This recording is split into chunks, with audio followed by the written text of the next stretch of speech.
Dracula versus Pallet Man. The plane was normal in every respect. Boxboy observed the surrounding passengers in the meager section of the plane they occupied. Everyone wore vibrant colors. They were slightly more gothic-dressed individuals than either Boxboy or Pallet Man would normally expect. Lots of people wearing black on the plane, Boxboy pointed out. Of course, my compatriot. We are going to the Full Moon Festival in Transylvania. I can't wait to watch those Dracula movies I love so much. Do you think they'll show Christopher Lee or Bela Lugosi films? I don't. Boxboy cocked his head in confusion as he noticed an effect starting at the front of the plane, and it moved itself all the way to the back of the plane, faster than a person could blink. The previously noticed vibrant reds, blues, greens, yellows, purples, and even the observed orange, which sat in front of Pallet Man, ready for consumption, all turned gray. Color itself was no longer present. Pallet Man! Boxboy tugged at his comrade's shoulders. The color, it's all vanished. What do you mean by my psychic friend? My orange is still an orange. Pallet Man held up the gray fruit. Boxboy shook his head. No, I mean... He struggled to find the words, but instead deployed the use of his psychic abilities. He looked around and noticed that no one else noticed the disappearance of color other than himself. Then he noticed that some people have actually changed their clothing somehow. Where a woman in a yellow t-shirt once sat, now sat the same woman, but in a white bonnet and black Amish-looking clothing. He scanned her mind and discovered a powerful psionic effect engulfed her entire central nervous system. Boxboy gasped. Then he turned to Pallet Man. Pallet Man, the people, they've changed. Their clothing, thoughts, everything. Something powerful has taken over those people. They all look the same to me, Boxboy. Look at the woman there. She was wearing a yellow shirt a moment ago. I don't remember. Okay, what about the gothic couple over there, then? They're still wearing the same black leather chains and makeup. Boxboy had to concede the point, and for the time being let it go. He witnessed stranger things than whatever this was. As the two strolled through the Full Moon Festival, they observed both Amish-looking types and Gothic types everywhere. Must be the normal custom of dress either of those ways, I suppose, Pallet Man said. Oh, look, a concert will begin in about an hour. I can't wait to kill it on the dance floor. Boxboy was about to express his own love for killing it on the dance floor when suddenly a woman's scream was heard just around the corner ahead of them. The two shared a glance, then rushed to the source. As they turned the corner, the sight of a werewolf with an unconscious woman on his shoulder could not be denied. Look out, Pallet Man, a werewolf! Pallet Man held a hand in front of Boxboy, letting him know to stay back. That's not just any werewolf, my friend. That's the notorious Howl Wolf. We need to be careful. Pallet Man pointed at the Howl Wolf. You put that damsel down this instant, vile Howl Wolf. The Howl Wolf turned their direction. His right arm held the woman over his shoulder as his left hand adjusted his glasses. You can't stop me. My superior wolf hearing informed me of your coming. My improved smelling detected your palate and cardboard scents. My fur even felt the tiny amounts of static electricity you generate with each step. You stand no chance against me, whomever you are. Boxboy leaned close to Pallet Man. Does he mean whoever? A subject pronoun that functions like I, he, or they are for whoever, an object pronoun that functions like me, him, or them are for whomever, the Howl Wolf explained. Boxboy gave a perplexed expression. But the defining word used was you, not any of those pronouns you gave for your example. Exactly. The Howl Wolf crouched low, preparing to leap into the air and escape. As he propelled himself into the air, he was smacked with great force by a pallet and slammed back into the ground. The woman remained unharmed. What? He said in a raged, confused voice.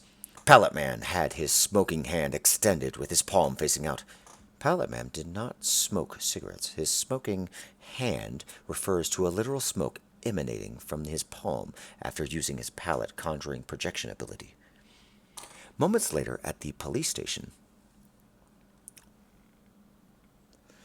the Howlwolf will not be pressing charges. We here at this police station understand your confusion and also will not be arresting you. But that wolf guy kidnapped that woman. Under the circumstances, gentlemen, no law was broken by the Howlwolf. Is kidnapping not a crime here? Boxboy asked. Pallet Man held out a hand to halt his friend's line of questioning. He's right, Boxboy. Officer, I hope you and Howlwolf can accept my deepest apologies. I'm just visiting as a tourist, and look forward to your full Moonlight Festival. Pallet Man, no! Pallet Man turned to Howlwolf. Can you forgive me, citizen? The Howlwolf nodded, smiling, then leapt out of the police station. Only his echoes were heard as he departed. Whoa. Wolves can swim up to 8 miles. On his way, he snatched the same woman he kidnapped prior to Pallet Man intervening. Boxboy turned to Pallet Man after they left and the station. All right, so you're going after that wolf guy, right? What? No, he's broken no law. Pallet Man walked away, heading back to the festival. Boxboy pursued. Still confused, Boxboy looked around, but could not tell which direction the Howlwolf could have gone. He sighed and shuffled his feet behind Pallet Man. Look, Boxboy, this festival is dedicated to Mr. Tepes. According to this pamphlet, he's a really respected member of the community. He handed him a pamphlet. There was a picture of a Dracula on the cover of the document. Pallet Man, that's Dracula. Who's Dracula? Vlad Tepes' Dracula. What? That's the first I've ever heard this. Listen, we shouldn't disrespect these people's customs. That's absurd to compare this clearly well-accomplished and great man, Mr. Tepes, with that vile, blood-sucking creature of the night, Count Dracula. They walked by a statue of Dracula, showing him standing with his arms raised, fangs out and ready to attack. Look, even this statue portrays him as the fiend Dracula. Pallet Man waved a hand, dismissing the accusations. Now, Boxboy, we shouldn't be disrespectful to the people of this village like that. In the distance, Boxboy spotted the Howlwolf, with another woman over his shoulder. Pallet Man, look, we need to stop him. No, I'm going to the concert. He's broken no law. Pallet Man walked away, leaving Boxboy fuming with frustration. Boxboy turned red with anger. His fist shook in the direction of the Howlwolf. He turned back to Pallet Man one last time and scanned his friend's mind. Sure enough, Pallet Man had the exact same psionic effect around his mind that the people from the plane had. This illusionary control was too powerful for even Boxboy to undo, so he pursued the lupine villain, trying to keep his distance. As they traveled, he heard the Howlwolf talking to himself. Wolves have 42 teeth. Wolf howling can be heard up to 10 kilometers. On and on he went as he traversed, leaving the village and heading to the massive castle that loomed on top of a cliff that could be seen from anywhere in the village, which Boxboy admitted he had not noticed until now. The Howlwolf proceeded through the open gates with his 2 victims still upon his shoulders. The gates remained open. Boxboy remained crouched low to the ground. As he followed through, the gates closed behind him. Standing in the middle of the courtyard, the Howlwolf waited for Boxboy. The hero stood his ground. How did you know I was following you? The Howlwolf smirked and just pointed at his nose. As he began setting the 2 unconscious women into a wheelbarrow, 3 others revealed themselves by stepping out of the shadows. Boxboy knew these additional 3 deadly foes. He thought he could handle the Howlwolf on his own, but with the aid of these other villains, Boxboy knew there was no hope. The sandwich! Boxboy exclaimed at the sight of a woman made out of sand, shuffled from the shadowy corner in his direction. Oh no, she possesses the ability to control sand. Her magic can manipulate it into anything she desires. She has terrakinesis, but only for various tiny rocks. She can almost move a pebble, but with sand, she has unlimited control. On the left, another person was seen. Oh no! What is the freakish undead half-man, half-boar? I am Zombor, The creature said its words, emanating uninteresting waves of magically condensed, even sluggish Inu. This caused Boxboy to find it not only difficult to fly away, but even move at all. His own boredom compounded with every movement. He knew he needed to escape, but was so bored from Zombor's verbal assault that the fourth villain behind him couldn't even pique his interest enough to look just behind him.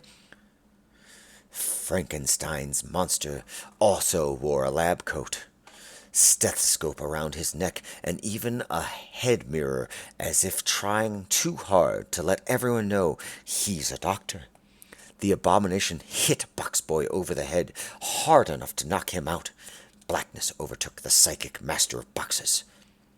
Dracula's dungeon. Boxboy woke up, pulling at his chains that held him against the wall. Hey, look who's up, Frankenstein's monster said. You won't get away with this, Frankenstein's monster. The monster dropped a smile with an pleasant demeanor. My name is Dr. Frankenstein. My creator, whom I call Father, was Dr. Victor von Frankenstein. Was I supposed to not have a name my whole life? I went to Harvard, for fuck's sakes. Doctor, Frankenstein said through gritted teeth. Calm down, Doctor, Howlwolf began. You wouldn't want to stress yourself out. Wolves give indicators that they are stressed by repetitive yawning, rapid eye movement or blinking, snapping at the air, redirected aggression, and excessive licking. I am not a wolf, I am a man, Dr. Frankenstein corrected. Boxboy closed his eyes, seizing this distraction opportunity to send Pallet Man a psychic call for help. Hey, he's calling for help, Zombor said.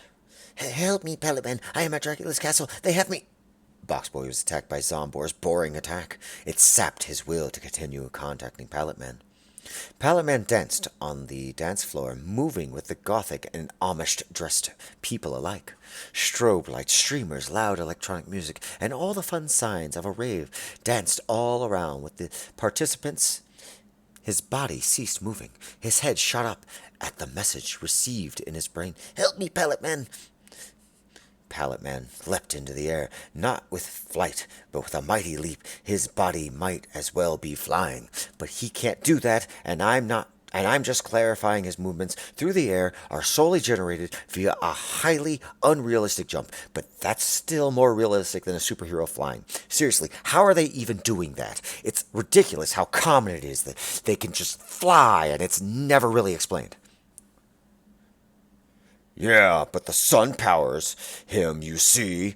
Yeah, sure. And every house with solar panels has flight capacity, right?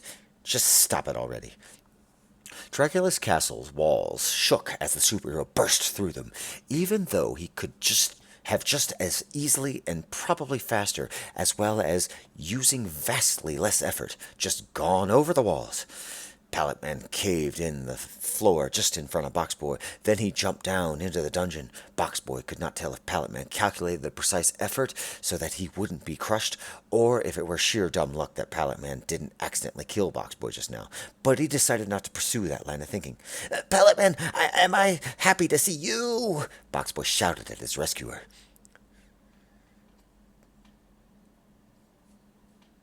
Pallet Man. At long last we meet. The dark voice came from a dark corridor that went further into the darkness than Boxboy or Pallet Man could be capable of perceiving.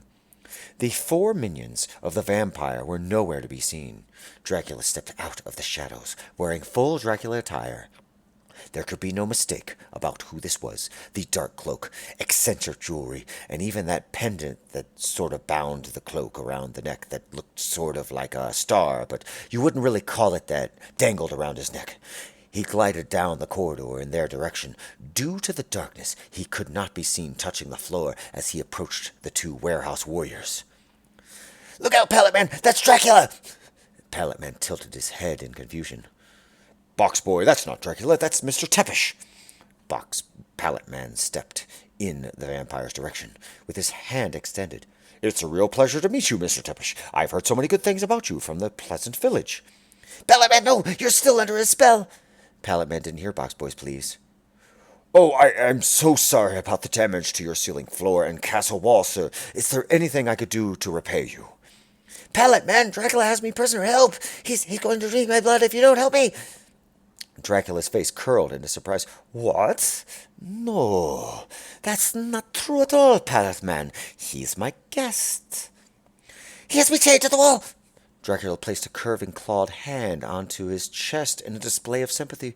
Those are our most comfortable and extravagant chains. Nothing but the best for my guests. Pallet Man tried to look back at Box Boy. Dracula pulled his chin away, wrapping an arm around the hero's shoulders as he guided him away. Let me sleep in the relaxing cell, my friend. All of Box Boy's efforts were useless, and he accepted that as he slumped down, as far down as his bindings would permit. The two soon were out of sight and out of earshot.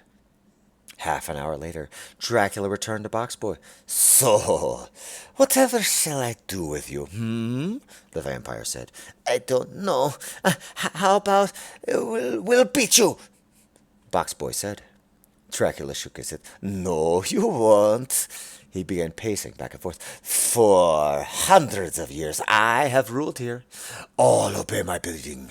You will either die or submit to my will. Dracula ceased his pacing. He approached Box Boy. Boy of boxes, ye shall be yet another servant to me. He leaned in close to his ear, declaring it with a whisper. You will submit to my will. Dracula's eyes widened. Box Boy had his teeth sunk into the neck of Dracula. He did not waste the opportunity to attack, even if this attack would ultimately cause no real harm to the vampire. What? Get off of me, you little worm! I'm going to stop you. You cannot defeat me, little boy. Dracula pulled Box Boy off of his neck. He rubbed his neck in pain, which healed immediately.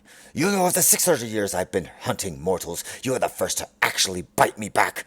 You'll pay for that. Pallet Man continued his electronic dance with the villagers. Suddenly, the psychic hold Dracula retained over Pallet Man dissipated from Box Boy's effects.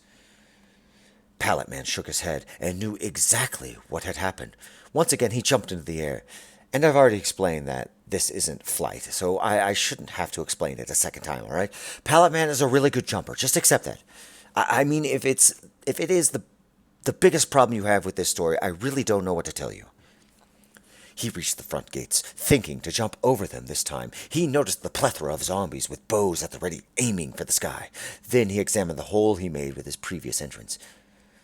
That way had the sandwich ready to throw sand into the eyes, and he knew it. This left only one option for the entry into the castle.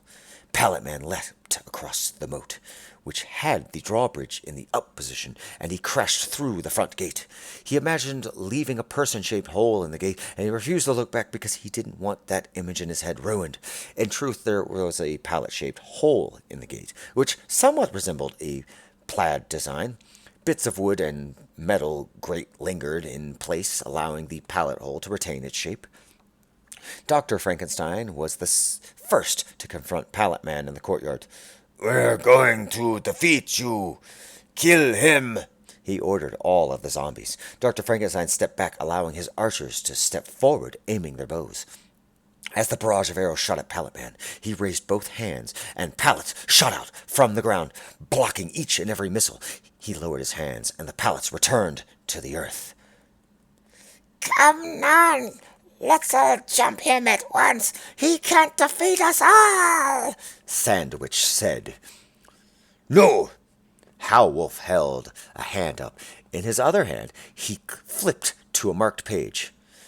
Under these circumstances, we can only fight him one at a time. He filled out the proper paperwork prior to entering our country. That states all fights between him and minions must be done one-on-one. What about the zombies? All of them shot their arrows. What's the difference? Sandwich asked. We are direct minions of Dracula. We're more lieutenants than minions. Those zombies are cronies. As many as we want can attack him.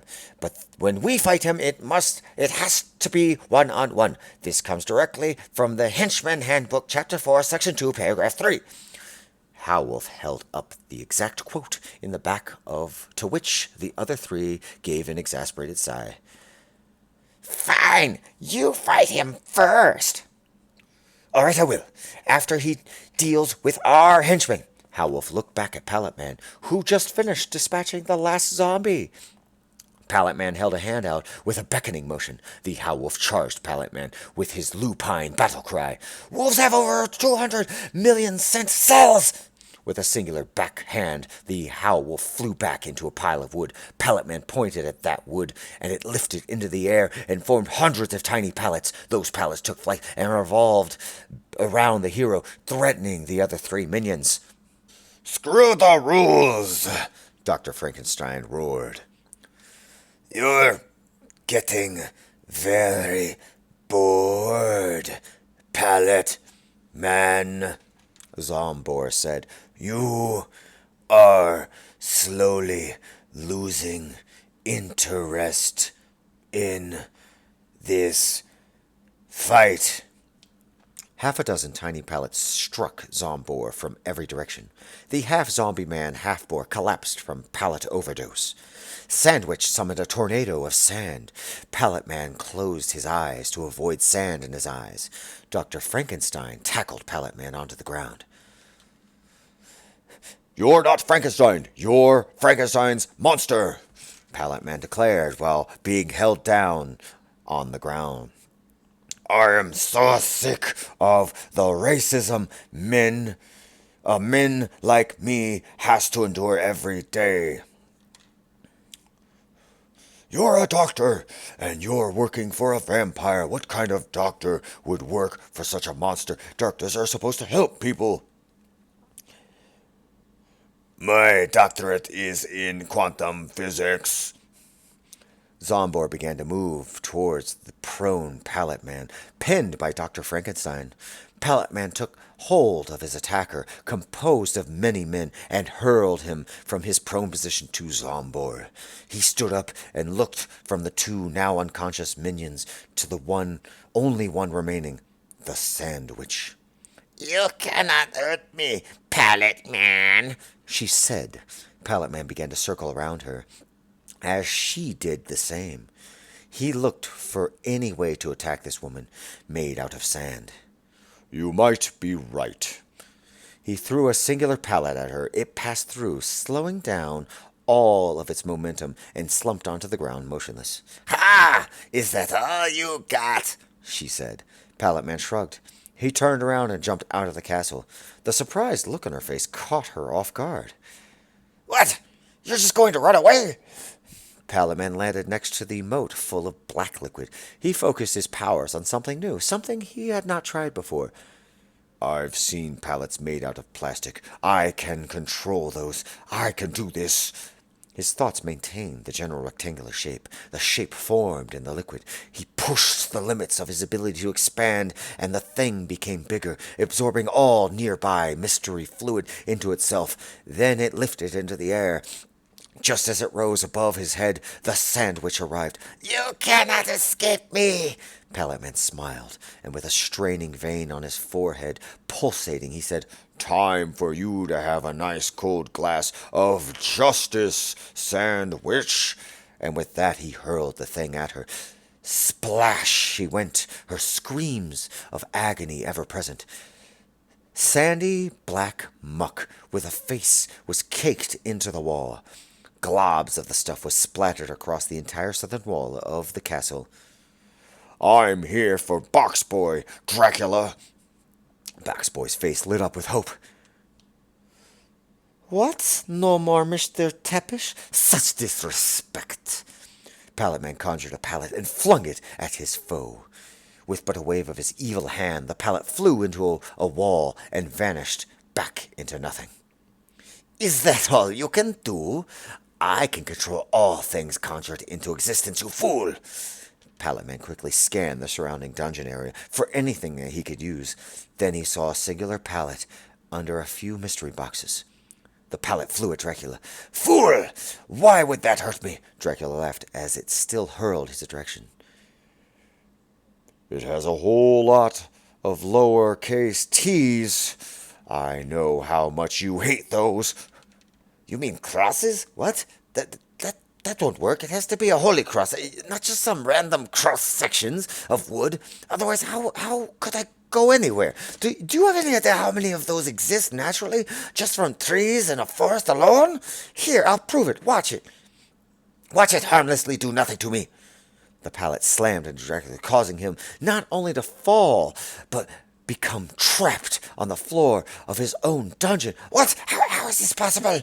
Then he remembered what this pallet handled, what was in those mystery boxes. Those boxes were full of garlic, silver, holy crosses, and every other known weakness of vampires. He kept it there so that it wouldn't be in the village. No, I completely forgot about this. You used the one pallet against me that held all of my weaknesses. The thing reeks of garlic, silver, and whatever the hell holy crosses smell like. Why would I keep that thing?